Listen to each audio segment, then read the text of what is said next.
At the family gathering on what they proudly called their legacy land in Atlanta, Jasper's mother-in-law threw a crumpled handful of $100 bills at his head in front of everyone, like he'd come begging for charity. The money stuck to his collar, cold and sharp. His ears rang, but he stood straight, refusing to bend down.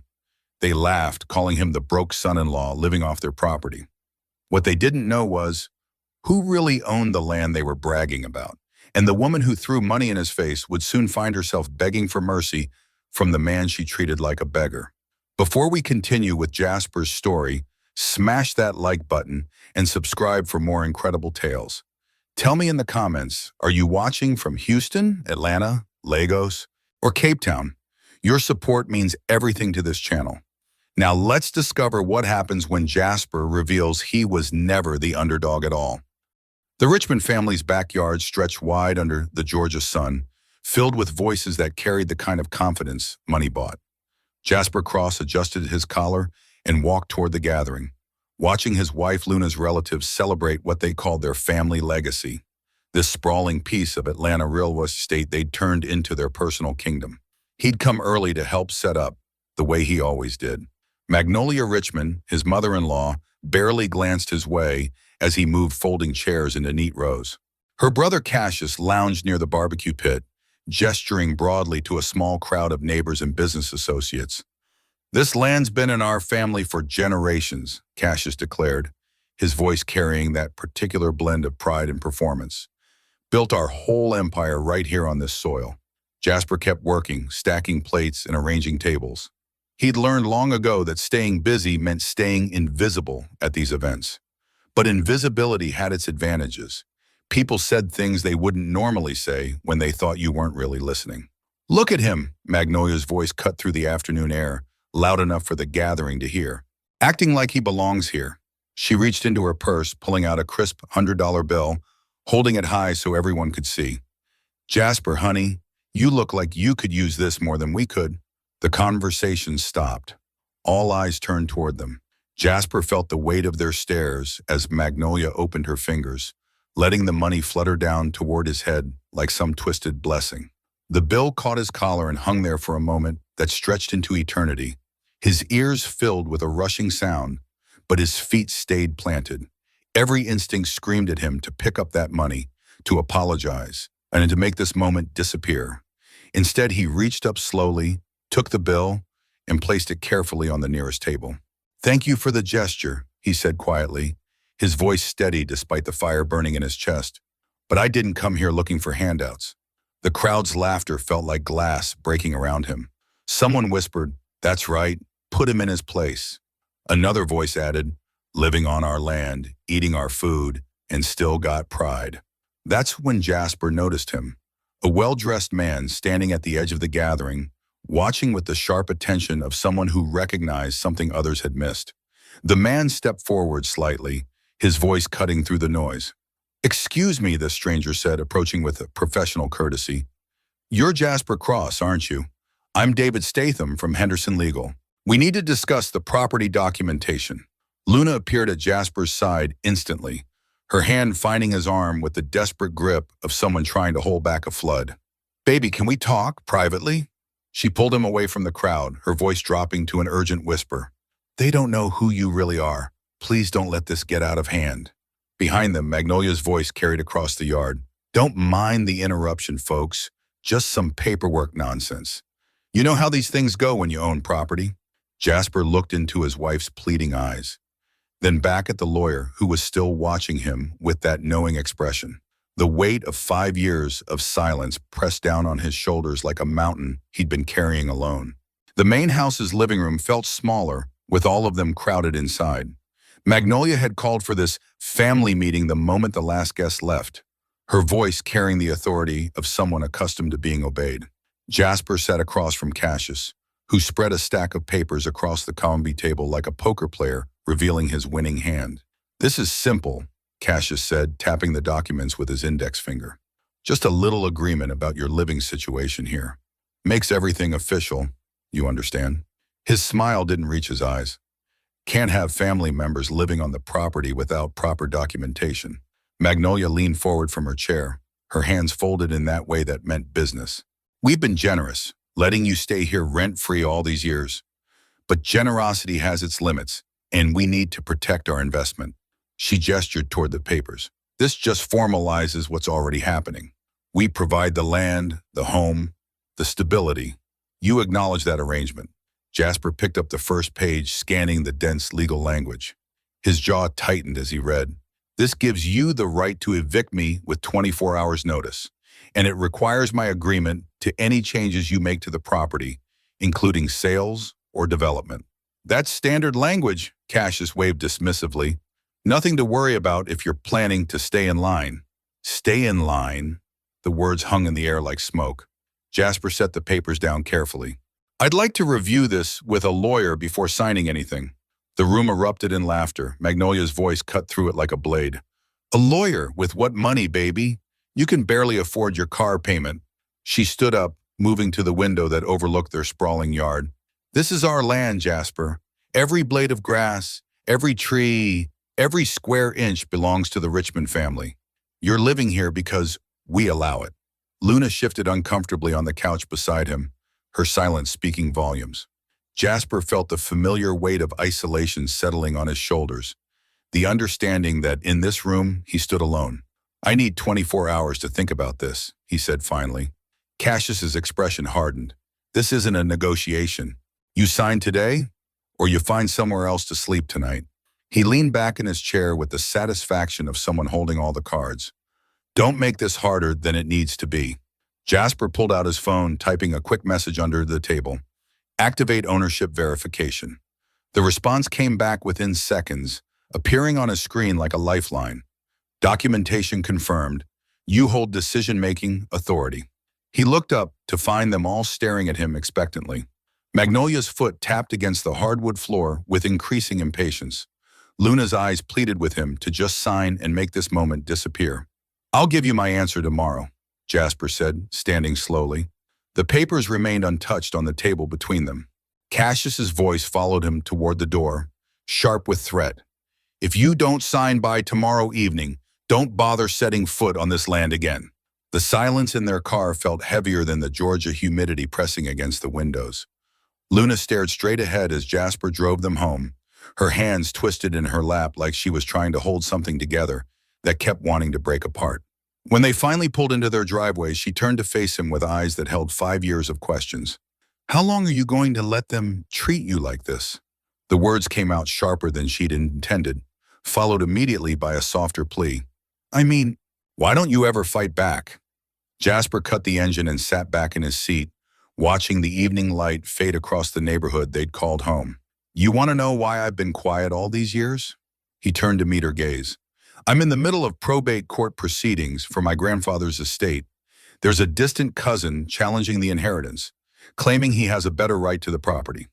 His voice carried the weight of legal complexity and family betrayal.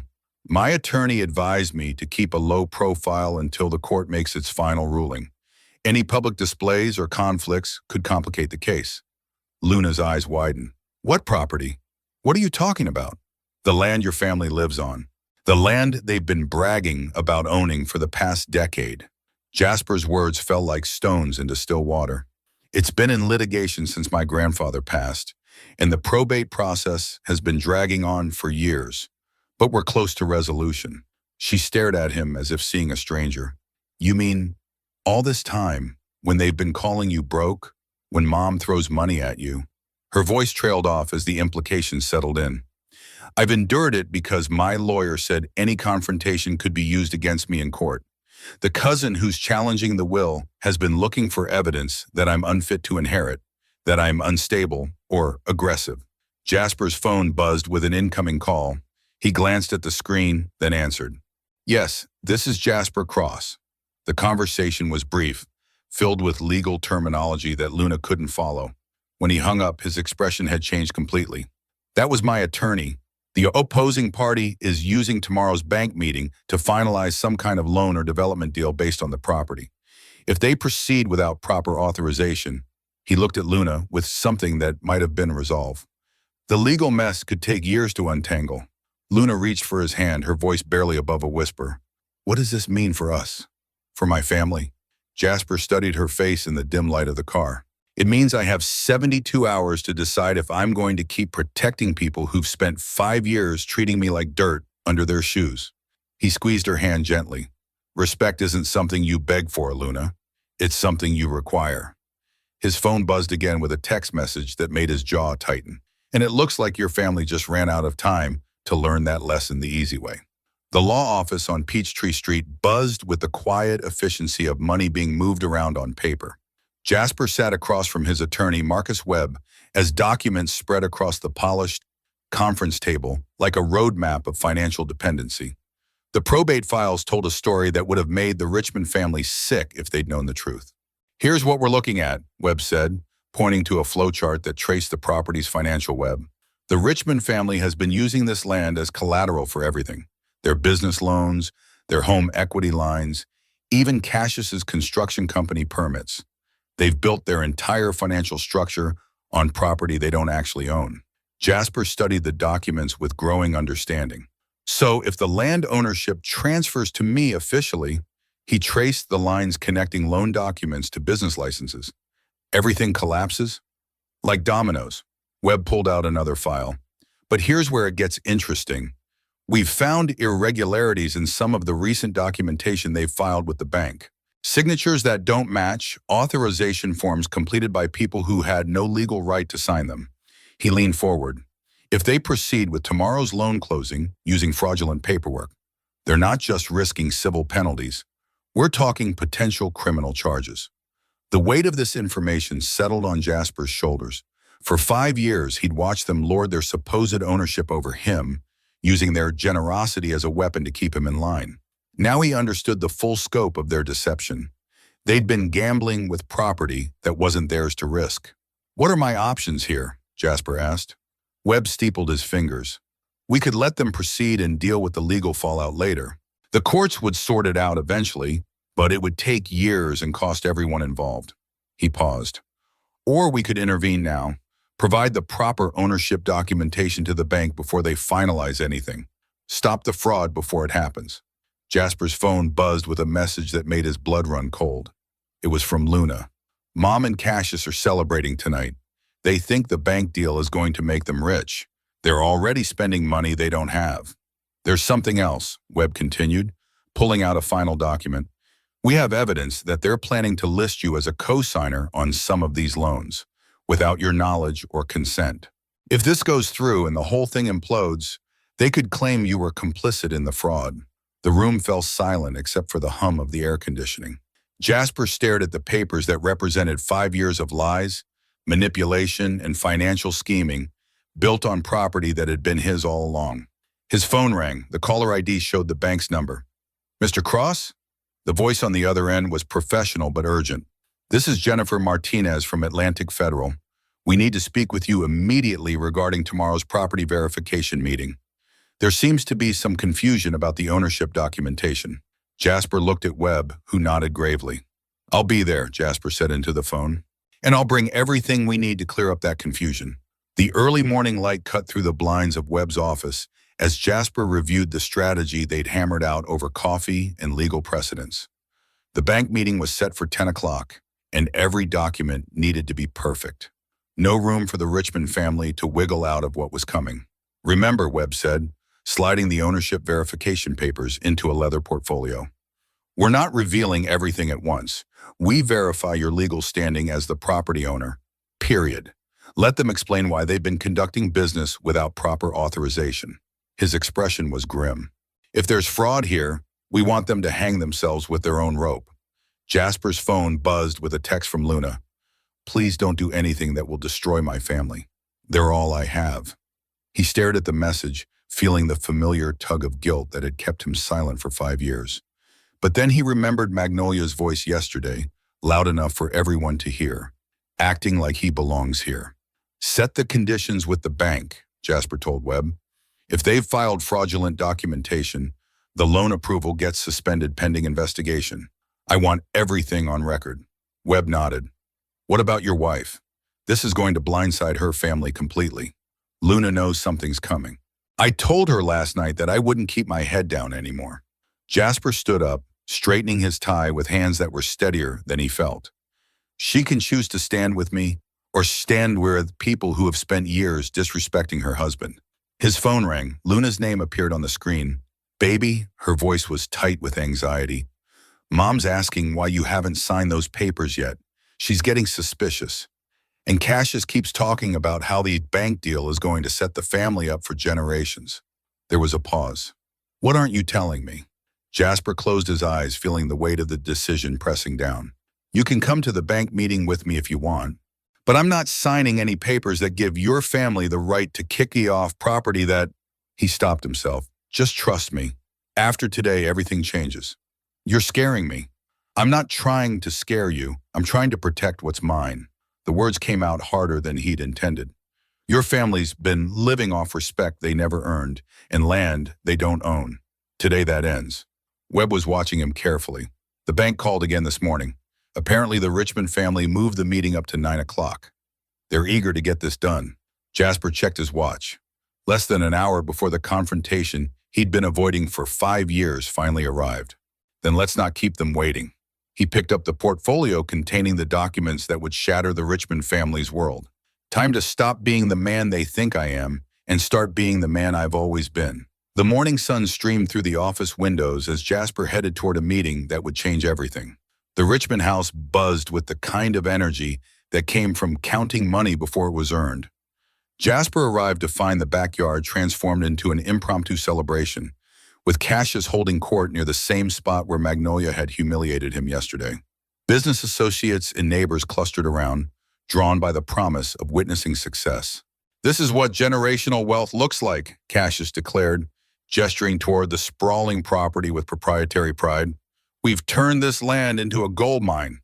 Today's bank meeting is just the final piece of our expansion plan. He spotted Jasper approaching, and his voice carried that familiar edge of condescension.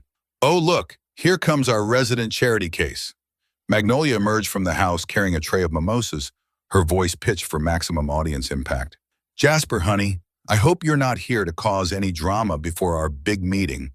This deal is worth more than you'll make in a lifetime. She set the tray down with theatrical flourish.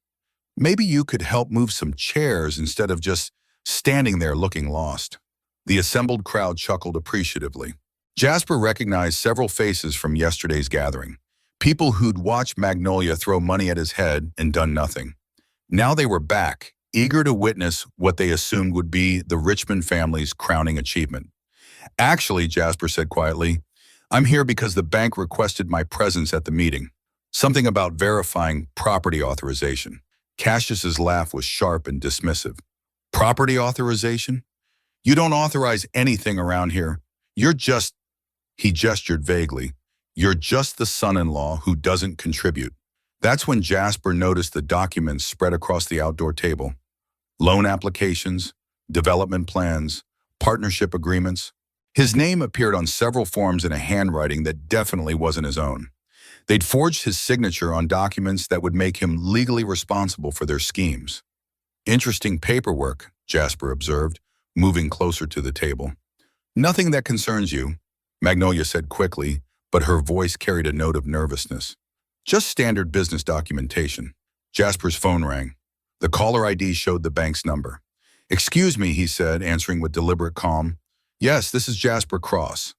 The conversation was brief, filled with formal language about documentation requirements and ownership verification. When he hung up, the celebration had gone quiet. What was that about? Cassius demanded.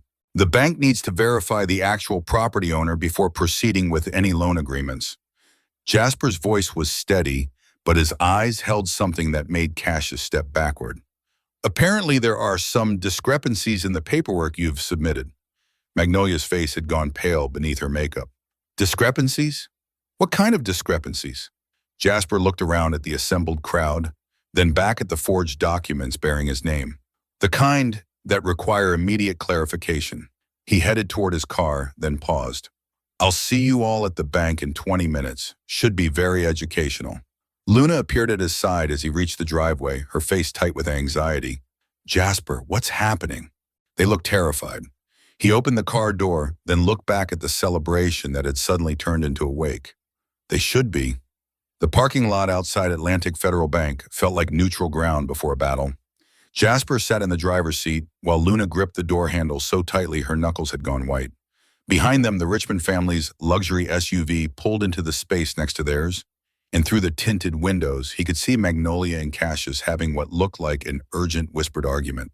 "Before we go in there," Jasper said, his voice cutting through the tension that filled their car like smoke, "I need to ask you something directly."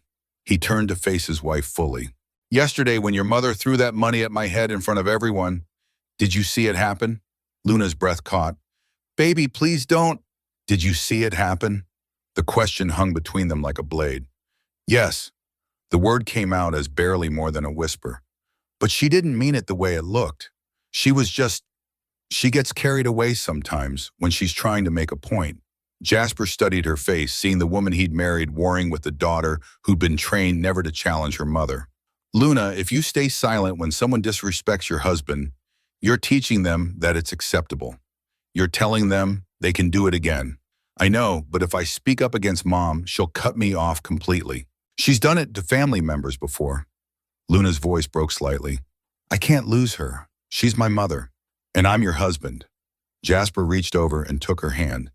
"I'm not asking you to choose between loving your mother and loving me. I'm asking you to choose between enabling her behavior and standing up for what's right." Through the windshield, they watched Magnolia march toward the bank entrance with the determined stride of someone convinced she held all the power. Cassius followed, carrying a briefcase that presumably contained all their fraudulent documentation. "There's something else you need to know," Luna said suddenly. "Last night after you went to bed, Mom called me. She said this whole plan, the papers they wanted you to sign, the bank meeting today, it was designed to trap you. Once you signed those documents, they could control everything you did on the property. Forever." Jasper felt something cold settle in his chest. "She told you this?" "She was bragging about it, said you'd finally learn your place in this family." Luna's voice was getting stronger, anger beginning to edge out fear. "I realized I've been watching her manipulate and control you for 5 years, and I never said a word." The bank's front door opened, and a woman in a business suit emerged, scanning the parking lot. When she spotted Jasper, she waved and started walking toward their car. "That's the bank manager," Jasper said. "Once I walk through those doors, everything changes. Your family's going to discover that the land they've been using to build their empire doesn't belong to them." He squeezed Luna's hand. "I don't need you to fight against them. I just need you to stand on the side of truth." Luna took a deep breath, then opened her car door. "Then let's go show them what truth looks like." The conference room at Atlantic Federal Bank had the sterile brightness of a place where dreams either came true or died quietly on mahogany tables. Jasper entered to find the Richmond family already seated, their confidence filling the space like expensive cologne. Magnolia had positioned herself at the head of the table as if she were chairing a board meeting, while Cassius spread their documents with the flourish of someone about to close the deal of a lifetime. "Jasper can wait outside," Cassius said without looking up from his paperwork. "This is family business, and we don't need any complications." Jennifer Martinez, the bank's senior loan officer, glanced between Jasper and the Richmond family with the careful neutrality of someone who'd seen enough financial drama to fill a library. "Actually, Mr. Richmond, we specifically requested Mr. Cross's presence today. There are some ownership verification issues we need to resolve before proceeding." The word ownership hung in the air like a question mark that nobody wanted to answer. Magnolia's smile tightened at the edges, but she maintained her composure. "I'm sure it's just a formality. We've been managing this property for years without any problems." "That's precisely the issue," Martinez said, opening a thick file folder. "Our title search has revealed some discrepancies regarding the actual property ownership. We need to verify who has the legal authority to pledge this land as collateral." Cassius leaned forward aggressively. "Look, we've brought all the documentation you requested. Property deeds, tax records, development permits, everything's in order." He gestured toward Jasper dismissively. "He's just the son-in-law. He doesn't have any legal standing here." Martinez turned toward Jasper with professional courtesy. "Mr. Cross, could you please state your relationship to the property in question?" The moment stretched like a held breath. Jasper could feel Luna tense beside him, could see the Richmond family's certainty beginning to crack around the edges. 5 years of silence, 5 years of swallowed pride and accepted humiliation, all led to this single moment. I am the legal owner of the property you're discussing, Jasper said quietly. The land has been in probate court since my grandfather's death, and the final ownership transfer was completed last week.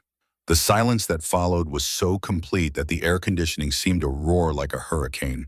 Magnolia's face went through a series of expressions: confusion, disbelief, and finally a pale understanding that made her grip the edge of the table. Martinez nodded and slid a document across to Jasper. Could you please verify your identity for our records, Mr. Cross? As Jasper signed the ownership verification form, Cassius found his voice. This is impossible. We've been living on this land, paying taxes on this land. You've been living on land that belonged to someone else, Martinez said simply. And according to our records, several of the loan applications submitted contain forged signatures. She looked directly at Cassius. That's a federal crime, Mr. Richmond.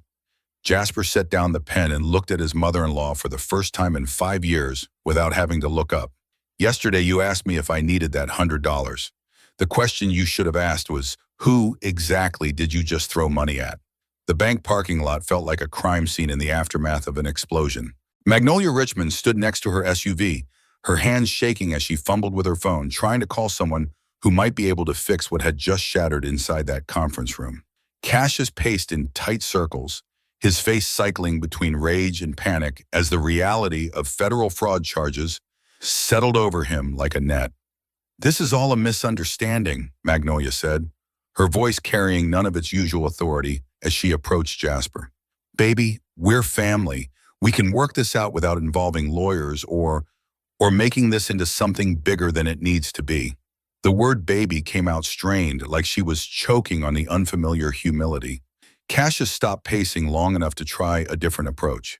Look, Jasper, you help us smooth this over with the bank, and I'll cut you in on some real opportunities. Business partnerships, development deals, we can make you rich. His desperation leaked through the edges of his attempted charm. You scratch our back, we scratch yours. Jasper studied them both. These people who'd spent 5 years treating him like an unwelcome guest in his own house. You want to know what I require from this situation? His voice was calm, methodical. First, a public apology to me and Luna for 5 years of disrespect. Not a private conversation, not a family meeting, public, in front of the same people who watched you humiliate me yesterday. Magnolia's mouth opened and closed without sound. The idea of public humility was clearly foreign to her. Second, you return every forged document with my signature on it, along with a written admission that you used my name without authorization. Jasper continued, his tone never rising above conversational. And third, you tear up those papers you tried to make me sign, the ones designed to give you permanent control over my property and my life. And if we do all that, Cassius asked, though his voice suggested he already knew the answer wouldn't be what he wanted to hear. Then I'll consider not pressing charges for fraud and forgery. Jasper pulled out his phone, checking the time with deliberate slowness. You have until tomorrow evening to decide. After that, my attorney handles everything, and your choices become very limited. Magnolia stepped closer, her voice dropping to something that might have been pleading if pride hadn't been strangling it. Jasper, please. This will destroy our family's reputation. Everything we've built, you built it on land that wasn't yours. Luna's voice cut through her mother's words like a blade. She'd been quiet during the entire confrontation, but now she stepped up beside her husband with newfound resolve. And you built it by tearing down the man I married. The shock on Magnolia's face was complete. Luna, you don't understand what you're saying. I understand perfectly. Luna's voice grew stronger with each word. I've watched you treat my husband like garbage for 5 years, and I said nothing because I was afraid of losing you. But I'm not afraid anymore. Cassius turned away from them, his phone pressed to his ear, already trying to do damage control with business associates who would soon discover the truth. But Jasper caught the look in his eye that as he walked away, not defeat, but calculation, the look of a man planning his next move. The Richmond family group chat lit up like a Christmas tree within hours of the bank meeting. Jasper's phone buzzed incessantly with screenshots Luna was forwarding to him. a carefully orchestrated campaign designed to destroy his reputation before he could destroy theirs. The messages painted him as a con artist, a gold digger who'd somehow manipulated legal documents to steal property from a grieving family. "Look at this," Luna said, her voice tight with anger as she read from her phone. "Cassius posted on the neighborhood Facebook page that you're a fraud who's trying to steal land through forged inheritance papers. He's telling everyone you're mentally unstable and dangerous." Jasper scrolled through the messages with growing understanding. They were playing the only card they had left, turning the community against him before the truth could spread. Within the Richmond family's social circle, he was already being branded as the villain in a story they were frantically rewriting. "Here's Mom's contribution," Luna continued, her voice getting harder with each message. "She's telling people that you've been secretly recording family conversations and that you threatened to have them arrested if they didn't give you money. She's painting herself as the victim of domestic abuse. The brilliance of their strategy was undeniable. Attack his credibility and character so thoroughly that even when the truth came out, people would question whether to believe it." Jasper had seen this playbook before in corporate battles, but experiencing it personally felt like watching his life get fed through a shredder in real time. His phone rang. Webb's voice was grim. "I've been getting calls from reporters. Someone's feeding them a story about contested inheritance fraud and family disputes. They want to interview the alleged victim's family about your claims." "Let me guess," Jasper said. "The Richmond family is suddenly very available for interviews. More than that, they've hired a publicist. This isn't just damage control. They're going on the offensive." Webb paused. "But they've made a crucial mistake. By claiming publicly that the inheritance is fraudulent, they're forcing us to release documentation that will prove they've been knowingly living on stolen property for years." Jasper looked at Luna, who was still reading through messages that painted her husband as a criminal and her as his helpless victim. The weight of 5 years of accumulated disrespect suddenly felt light compared to this nuclear option they just triggered. "Do it," he said to Webb. "Release everything. Property records, probate court documents, the bank's fraud investigation findings, all of it. That will destroy them completely. Their business licenses, their credit ratings, their social standing. Everything gets wiped out when this becomes public record." Jasper's phone buzzed with a call from an unknown number. When he answered, Magnolia's voice was barely controlled panic. "What do you want from us? Name your price. We'll pay anything to make this go away." "One phone call," Jasper said quietly. "That's all it takes to stop what's coming. One call to my attorney, and I release documentation that shows exactly who's been lying to whom." He paused, letting the silence stretch. "Or you can keep playing games and find out what happens when the truth becomes front-page news." The line went dead. The Richmond family's front yard had become an amphitheater of judgment. Word had spread through the neighborhood faster than wildfire, drawing curious onlookers who gathered under the pretense of evening walks, but lingered to witness what everyone sensed would be a reckoning. Jasper stood on the porch steps, his porch steps, while Magnolia and Cassius faced him with the desperate energy of people whose world had collapsed in real time. The bank representative had arrived 30 minutes earlier with eviction papers and fraud documentation. The local news van parked across the street made everything feel surreal, like watching someone else's life implode on television. Neighbors whispered behind carefully maintained distances, their phones out and recording, because moments like these didn't happen in their upscale Atlanta community very often. "You want to know what this is really about?" Jasper's voice carried across the yard, loud enough for everyone to hear. "For 5 years, Magnolia Richmond threw money at my head, called me a beggar, and told everyone who'd listen that I was living off her family's charity."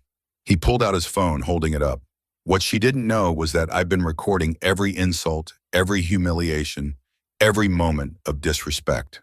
Magnolia's face went white. "You can't. I can post these recordings online right now. Let the whole world hear how you really talk to family." Jasper's voice never rose, but it cut through the evening air like steel. "Or you can do what you should have done 5 years ago." The crowd had grown larger. Former business partners of Cassius stood at the edge of the gathering, their faces showing the calculation of people distancing themselves from a sinking ship. The woman from the Homeowners Association clutched her tablet, already mentally composing the emergency meeting agenda that would address this scandal. "What do you want?" Cassius demanded, though his voice had lost all its former authority. "I want what you took from me." Jasper descended the steps slowly, each footfall deliberate. My dignity, my respect, my right to exist in my own space without being treated like garbage. He stopped directly in front of Magnolia. "I want you to get on your knees and apologize for throwing money at the man who owns the ground you're standing on." The words hung in the air like a challenge to the natural order. Around them, phones captured every second as Magnolia Richmond, pillar of the community, queen of the local social scene, faced a choice between her pride and her survival. "Please," she whispered, but her knees remained locked. "5 years of please from me," Jasper said quietly. "Please stop calling me worthless. Please stop humiliating me in front of strangers. Please treat me like a human being." He stepped back. "Now it's your turn to say please." Luna moved to stand beside her husband, her voice carrying across the yard for everyone to hear. "Mom, you owe him an apology. You owe us both one." Magnolia looked around at the faces surrounding her, neighbors, former friends, business associates, all watching her fall from grace in real time. Slowly, painfully, she sank to her knees on the grass that had been watered with 5 years of her son-in-law's swallowed pride. "I'm sorry," she said, the words barely audible. "Louder," Jasper said, "so everyone can hear." 30 days later, the moving truck idled in the driveway like a mechanical funeral procession. Magnolia Richmond supervised the loading of her belongings with the brittle efficiency of someone trying to salvage dignity from complete defeat. Neighbors gathered at respectful distances, their morning coffee growing cold, as they witnessed the final act of a drama that had consumed their community's attention for weeks. Jasper stood on his front porch. Finally, truly his front porch, watching the systematic dismantling of the Richmond family's presence on his land.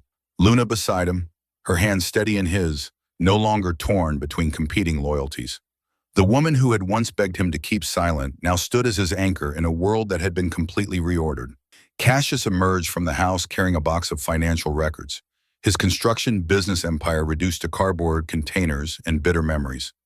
The bank had moved swiftly once the fraud investigation concluded.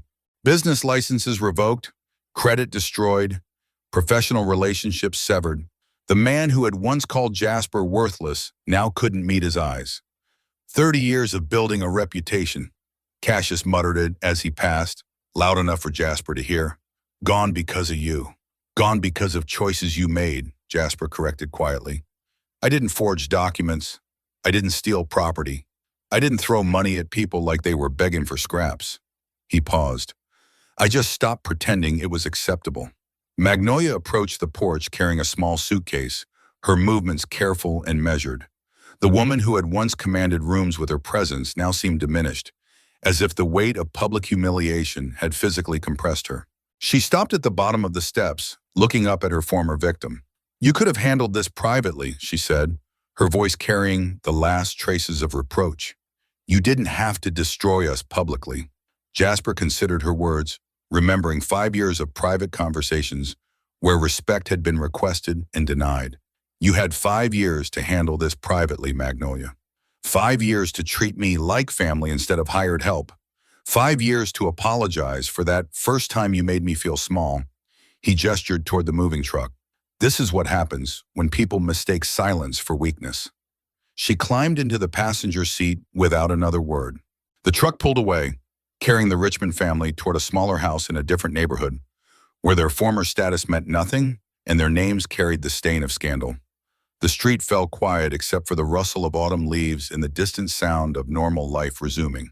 Jasper picked up a penny from the walkway, not because he needed it, but because this was his walkway now, and every piece of it mattered. "5 years ago, your mother threw a $100 bill at my head," he said to Luna, holding up the penny. "Today she lost $100,000 in property value, business connections, and social standing." He smiled, the first genuinely peaceful expression he'd worn in years. "That's what I call interest." Luna laughed, the sound carrying relief and promise, and the freedom that came from choosing truth over comfort. "Then what now?" Jasper looked out over his land, his legacy, his choice. "Now we build something real. Sometimes the quietest person in the room holds the most power. Respect isn't earned through wealth or status. It's commanded through dignity and truth. When someone shows you who they really are through their actions, believe them the first time. The land beneath our feet might shift, but our principles should remain solid ground. What would you have done in Jasper's position? Would you have stayed silent longer or spoken up sooner? Hit that like button if you believe everyone deserves respect, regardless of their circumstances. Thanks for joining this story, and I'll see you in the next video.